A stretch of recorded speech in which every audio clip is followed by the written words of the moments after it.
A 10ª semana do tempo comum nos traz uma oração que ocorre no domingo e se repete durante a semana, salvo quando houver alguma memória, alguma outra celebração, ou simplesmente sendo dias livres, podemos utilizar outras coisas, mas será sempre a oração, sobretudo no ofício de leituras, vai nos acompanhar durante toda a semana. Bem, e na 10ª semana, tempo comum, nós temos uma oração interessante, que eu estou tirando aqui de um aplicativo muito bom que eu recomendo, chamado Missale Romanum. Missale Romanum. Está aqui, né?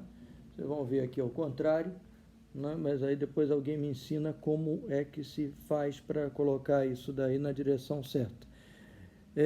Mas aqui você tem em latim, e se clicarmos aqui, ó, passa para o português ou qualquer outra língua que escolhamos. Você pode escolher outras línguas aqui, tem alemão, tem inglês, tem francês, italiano, espanhol, tá? E tem em português, a tradução é a tradução oficial para o Brasil. Bem, então esta oração nos diz o seguinte: Deus a bona cuncta procedunt, tu irlardiri supplitibus ut cogitemus te inspirante, quae recta sunt, et te governante eadem faciamus. Ou, em português, na tradução brasileira: ó Deus, fonte de todo bem, atendei ao nosso apelo e fazei-nos por vossa inspiração pensar o que é certo e realizá-lo com a vossa ajuda. Por nosso Senhor Jesus Cristo, vosso Filho, na unidade do Espírito Santo, etc.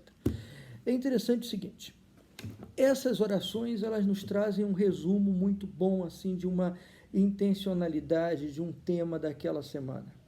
Esta oração, para mim, sempre chamou a atenção, existe uma outra bastante semelhante a ela, porque nos apresenta dois momentos aqui. Primeiro, você pede a Deus ajuda para duas coisas: para pensar o que é certo e para realizar. E são dois momentos da nossa vida cristã, são dois momentos que se repetem continuamente em cada ato, por pequeno que seja, da nossa vida. Não é muito fácil hoje em dia, em primeiro lugar, e não foi nunca, tá? Não foi nunca. Pensar o que é certo. Eu estava vendo um vídeo que eu recomendo aí sobre Dom Pedro II, é um vídeo muito bom, inclusive feito por um documentário francês, e se notava uma imensa simpatia pelos franceses que fizeram, não se notava a imensa simpatia que tinham pelo nosso imperador e pelo Brasil do século XIX. E uma das coisas que mencionava-se o pessoal da época, era a atitude da princesa Isabel, um receio que o pessoal tinha, que diziam que a princesa Isabel era exageradamente católica, enquanto seu pai era mais um liberal. Dom Pedro era um grande homem, mas tinha mais esse aspecto mais liberal, de um catolicismo mais tradicional, né? Dentro disso. Então, pertencia a isso, e fala muito assim, dentro da sua época. E, de fato, se nós olharmos para o Brasil do século XIX, não só o imperador tinha aquela, ou vários tinham aquela forma geral, assim, de concepção e de vida da fé católica, mas também inclusive o clero. E às vezes nos apresentam algumas coisas assim, na história, atitudes que envolvem também padres, bispos, religiosos, né, e que nós respondemos: fazia parte da época. Fazia parte daquela época.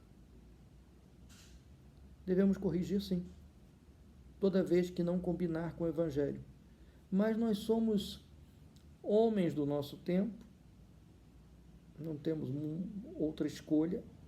Agora, todos os tempos devem ser evangelizados. Todos os tempos, todos os momentos, toda a nossa vida, todas as nossas ações. Teremos características, sim, regionais, né? Históricas, familiares. Eu convivi com gente de toda parte em Roma, né? Quando estudei entre 89 e 91, eu convivi com gente de toda parte. E nessa convivência eu notava muito isso. Algumas pessoas, como por exemplo o mostrar misericórdia. O brasileiro sempre teve mais essa tendência de acertar as coisas, de não levar as coisas assim por muito tempo. Eu notava isso. Enquanto que outros diziam, padres também, não, se ele errou, não interessa se foi há 30 anos, tem que pagar. Então, são tendências. São tendências que temos, tendências de países, tendências de acordo com a nossa história, a formação também familiar, com a nossa história pessoal, com aquilo que nos formou, enfim. Tudo isso daí, em geral, tem erros e acertos, tem qualidades e defeitos. Mas nós somos chamados a evangelizar tudo, levar tudo, colocá-los todos sob a luz do Evangelho. Por isso diz-nos assim, fazei-nos por vossa inspiração, começa de Deus, fazei-nos por vossa inspiração pensar o que é certo, primeiro isso, e realizá-lo com a vossa ajuda. Esse é o segundo capítulo, que também não é sempre fácil, porque às vezes você diz, Jesus Cristo mesmo dizia, os fariseus estão sentados sobre a cátedra de Moisés, deveis ouvi-los. O problema é que eles não fazem o que falam. Às vezes você tem atitudes que são o pensamento, a expressão é certa e o indivíduo é incoerente. Então, não vamos mudar a mensagem, mas devemos corrigir o indivíduo a partir de nós mesmos. E uma vez, num programa de televisão, me perguntaram, mas padre, o senhor sempre pensa assim mesmo, do jeito que a igreja pensa? Aí eu respondi para o pessoal, nunca mais esqueci dessa resposta, que eu soltei no momento, eu disse, se vocês quiserem saber, não só eu penso como a igreja pensa, mas a igreja também pensa como eu penso. Quer dizer, você ter uma conformidade e aquilo ali não ser algo pesado para você, você simplesmente, aquilo ali é a sua vida. Então aquilo ali não é uma posição da igreja oposta à sua, mas aquilo ali é simplesmente do jeito que você é. Você está também procurando incorporar aquilo como um crescimento, como algo natural em você, e você não está oprimido por isso. Aquilo ali é a sua vida.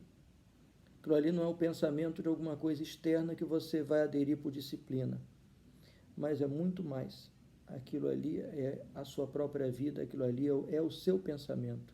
Aquilo que meu querido professor Dom João Evangelista Enu dizia, na minha época, quando se dizia isso é a oposição da igreja, eu creio que todo mundo que estava nela já pensava. O magistério só procurava reformular, quer dizer, procurava dar uma formulação àquilo. É isso.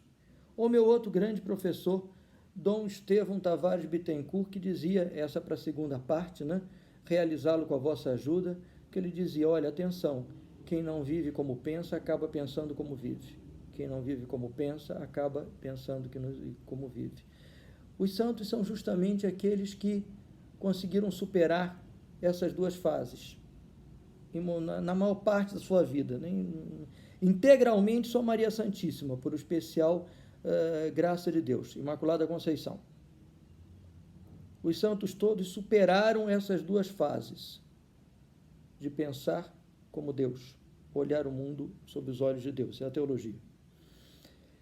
Com os olhos de Deus, sob a luz divina, e depois realizar com a ajuda de Deus, nunca sem ela, porque, como diz Jesus, aqui, eu consegui enquadrar aqui, o Sagrado Coração de Jesus, pintado por minha avó Creusa, aos 17 anos, como exercício de pintura, tá aqui a assinatura dela, Creusa, né? Então, e realizá-lo com a vossa ajuda. Então, que todos os santos possam nos interceder, e como diz a jaculatória, Jesus manso e humilde de coração, fazer o nosso coração semelhante ao vosso. Maria Santíssima, obra-prima de Deus, única conforme integralmente ao pensamento de Deus, à vontade de Deus, seja a nossa grande intercessora e exemplo. Que em todas as coisas seja Deus glorificado.